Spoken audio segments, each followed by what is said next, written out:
मी Devbhuti Pravin Kakad, Somalwar Marathi semi English primary school, वर्ग 3. आज आपल्या समोर घेऊन आलेली आहे गुरुकुल वन आजी आजोबांचे एक छोटेसे तारांगण आणि या तारांगणातील चंद्र सूर्य आहे माझी आजी आणि आजोबा. मित्रांनो, आजी आजोबा म्हटले की आपल्या समोर दृश्य उभं राहतं.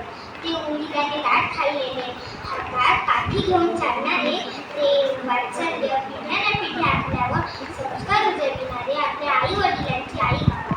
या आजी आजोबांसाठी मी म्हणजे दुधावरची साय हो.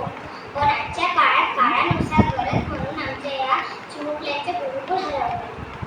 आज शिवचरित्रातील सर्वात मोठा लपलेला कळस म्हणजे राजे जेव्हा अफजलखानाच्या भेटीला निघाले तेव्हा शंभू राजा अगदी 2 वर्षाचा होता.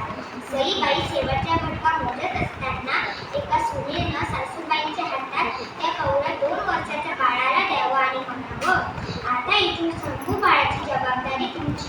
अगदी त्या क्षणापासून त्या मातेने केवळ पुत्र घडवला नाही, तर एका आजीने आपला नातू असा घडवला की त्या नातवाने आपल्या मरणाचा इतिहासही अजरामर केला. आज इतिहासाच्या प्रत्येक पानावर तो राजा अभेद्य राहिला.